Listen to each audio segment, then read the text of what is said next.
नमस्कार, मेरा नाम डॉक्टर निर्वाण विश्वास है। आज हम दोस्तों डिस्कस करेंगे कॉम्प्लिकेशंस या ब्लड प्रेशर से होने वाली या दुष्परिणाम क्या हो सकते हैं।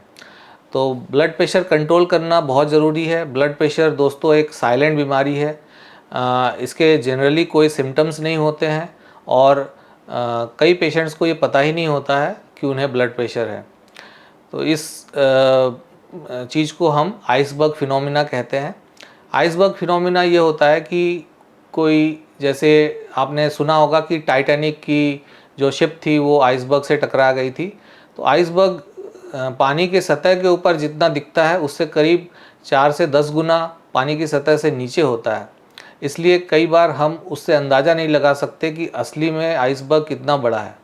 ठीक इसी के हिसाब से ही ब्लड प्रेशर की जो टोटल पॉपुलेशन में प्रेवलेंस है या कितनी ज़्यादा वो फैला हुआ है, इस बात का अंदाज़ा इस वजह से नहीं लग पाता है क्योंकि ये करीब करीब एक साइलेंट बीमारी है, एसिम्प्टोमेटिक बीमारी है, लेकिन इसके दुष्परिणाम इससे कम नहीं होते हैं। अमूमन देखा जाता है कि हर 4 में से एक बंदे को ये पता ही नहीं है कि उसे ब्लड प्रेशर है, तो इसे हम आइसबर्ग फिनोमिना कहते हैं।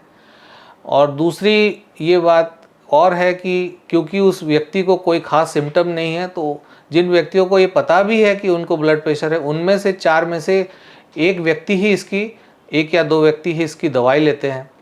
तो ये भी एक बहुत गलत बात है। जिसे भी ब्लड प्रेशर डायग्नोज हुआ है उसे ब्लड प्रेशर की दवाई ज़रूर लेनी चाहिए। और तीसरी और सबसे महत्वपूर्ण बात यह है कि जो लोग ब्लड प्रेशर की दवाई लेते भी हैं वो सिर्फ बस नाम के लिए लेते हैं, और देखा जाता है कि करीब करीब 50% से कम व्यक्तियों का ही जो दवाई ले रहे हैं उनका ब्लड प्रेशर एक्चुअल में कंट्रोल में है। एक्चुअल कंट्रोल से मतलब है हमें ब्लड प्रेशर 140 सिस्टोलिक और 90 डायस्टोलिक से नीचे ही रखना चाहिए।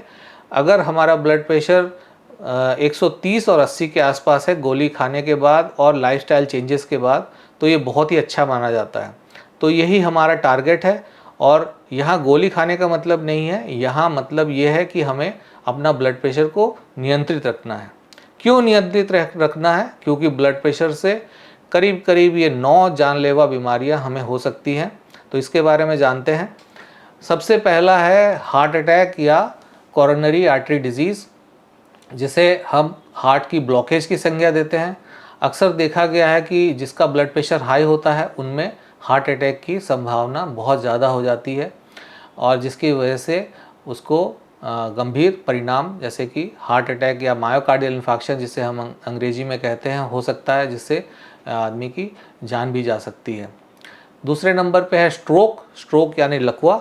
तो इसे इस तरह से जानते हैं कि 20 degree blood pressure, 20 point blood pressure बढ़ने से स्ट्रोक की संभावना करीब करीब 50% बढ़ जाती है। तो ब्लड प्रेशर को मॉनिटर करना और उसे मैनेज करना बहुत ज़रूरी है। स्ट्रोक आप जानते हैं कि जिसे हम पैरालिसिस या लकवे की बीमारी कहते हैं, कितना ख़तरनाक है, और इसका आज तक कोई ख़ास मेडिकल मैनेजमेंट नहीं है। तो एक बार अगर आपको स्ट्रोक हो जाए तो हो सकता है कि आप कभी ठीक ना हो और आपके हाथ या पैर की ताकत कभी वापस ना आए। और कई बार हेमरेजिक स्ट्रोक भी हो सकता है जो काफ़ी हद तक जानलेवा होता है। इसमें ब्लड प्रेशर बढ़ने से दिमाग की कोई नस फट जाती है, और अमूमन ऐसे केसेस में 10 में से करीब करीब 50% लोग, मतलब 5 लोगों की हॉस्पिटल में या घर पे ही मृत्यु हो जाती है। थर्ड नंबर पे आता है किडनी की प्रॉब्लम, रीनल फेलियर जिसे कहते हैं।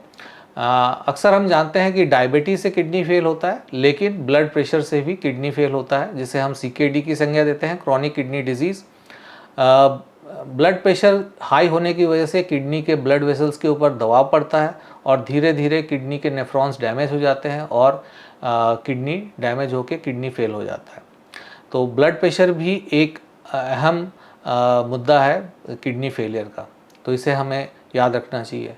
चौथे नंबर पे आता है आँखों में। तो जैसे डायबिटिक रेटिनोपैथी होती है या डायबिटीज़ से रेटिनोपैथी या आँखों के पर्दों पे दिक्कत आती है, उसी तरह से ब्लड प्रेशर से भी हाइपरटेंसिव रेटिनोपैथी होता है, जिसकी वजह से आँखों के पर्दे पे डैमेज होता है। और ये भी एक बहुत ही सीरियस बीमारी है, गंभीर बीमारी है, जिसका नतीजा अंधापन तक या ब्लाइंडनेस तक हो सकता है। तो इसलिए भी हमें ब्लड प्रेशर कंट्रोल में रखना चाहिए।